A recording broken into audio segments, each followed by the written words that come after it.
What is going on, YouTube people? Neo Cards and Comics here. Quick little update video. We got two things to talk about today, so I'm just going to roll these both into one video. They could not be more different from each other, but that's the way the news breaks sometimes. First, we have Panini versus WWE.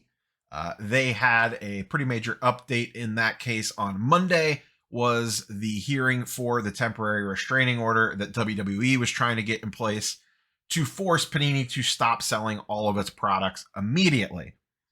In the short term, Panini has gotten a win. They don't come often these days for them, but they did get a win as the temporary restraining order was not granted. Our boy Paul Lesko doing the Lord's work with these legal documents and pulling out the highlights for it. There were a couple things that I wanted to kind of chat about, but that's essentially the TLDR here is short-term victory for Panini, long-term shrug emoji. We don't really know. This will now have to play itself out in a full court case. And in the short term, if Panini wants to, they can continue to sell product. Now, a couple interesting side notes from this. One, an updated Panini release schedule came out today. There was no WWE on it. Period. Full stop. None was on the release schedule. The other thing that was interesting on that as a side note was there was no new additional NFL products added. So as of right now, it runs through Don Russ and we got nothing else. As another side note, a couple people did respond on some various Twitter threads out there that Panini was still soliciting orders for WWE product. So even though it wasn't on the schedule, you could still order it through Panini on the back end.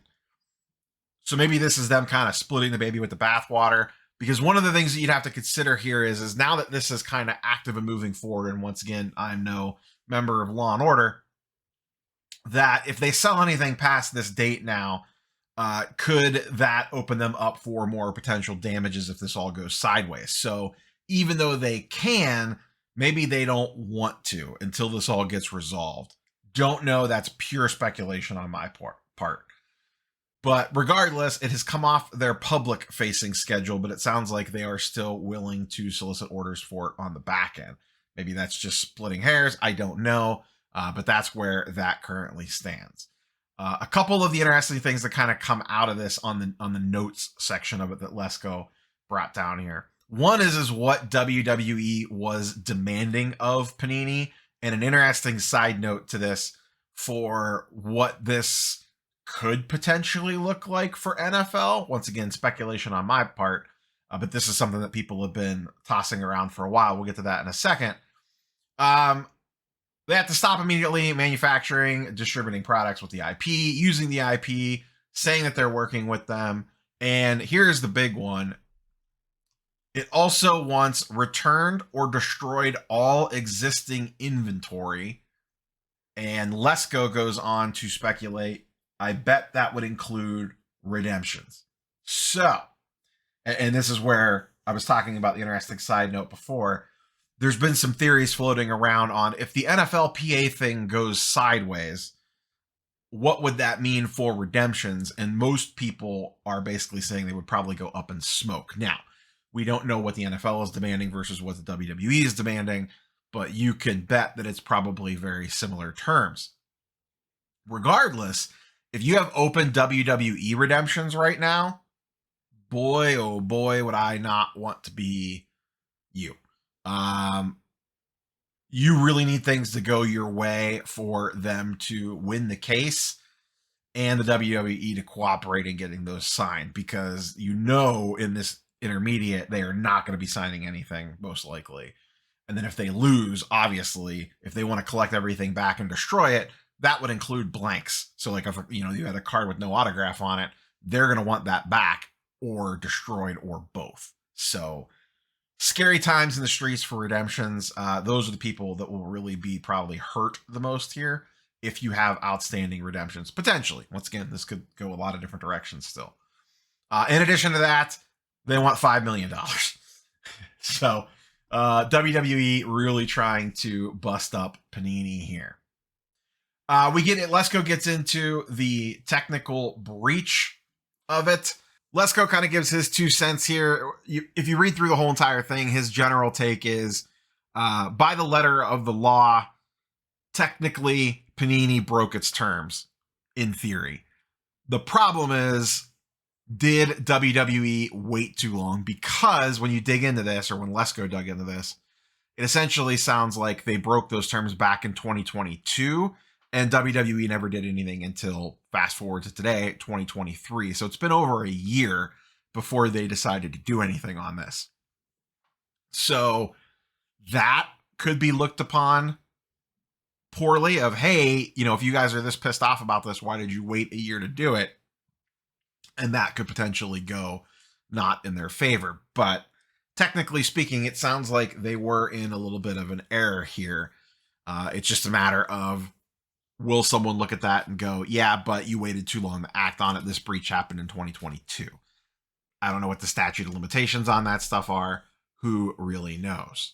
Lesko goes on to kind of break it down into a couple different bullet points here. He says, so basically, you didn't make digital cards or a TCG, which is where the breach of the contract came from. That's what WWE was expecting. They're saying Panini never came through on that. They want them to stop making cards immediately and pay us $5.6 million. So that is where we currently sit in the WWE versus Panini world. Since the TRO was not granted, this will now go to a full trial and play itself out, and that could take who knows how long to play itself out to its fullest. So a minor victory, I guess, a temporary victory for Panini pending further litigation, which means more and more legal fees. Lawyers across the nation are just loving Panini right now with all the various different lawsuits they are a part of. Let's hard pivot from Panini versus WWE and talk about the industry summit, or lack thereof. For those that are not in the know, Beckett was the primary host / sponsor of the industry summit. It happened every fall in Vegas, typically in October. It was kind of basically a big, and I've never gone before, I've considered it in the past, essentially a networking event for corporate level influencers, company people, rub elbows, have some drinks, go to some panels, that sort of stuff. There was no card show or anything like that really associated with it. It was mostly just a networking place to be in Vegas for a weekend. It is not happening this year. I guess you could say that it's been canceled, whatever terminology you want to use. However, they are doing a Beckett showcase event, a VIP grading experience. And this is a weird one. It's actually, you guys and girls could tell me, if you had enough cards to get graded, especially higher end stuff, that you wanted back fast, it actually seems like not a terrible deal, ? So this is the 13th to 15th of October at the Sahara, I believe, in Vegas. I'll just go over to this page here that kind of breaks down what you get. So the minimum is silver. It's $2,200 or $2,250. You get 25 cards graded and encapsulated on site. So that's not terrible. If you look at Beckett's main pricing, it's $140 a card for priority, which is 2 to 5 business day turnaround time, if you needed the cards back immediately and sent them that way. So you save a considerable amount here, and this includes a 3-night stay. Check-in October 13th, check-out October 16th. So 13th, 14th, 3-night stay in Vegas. So you can see all the details there, and it is at the Sahara in Las Vegas.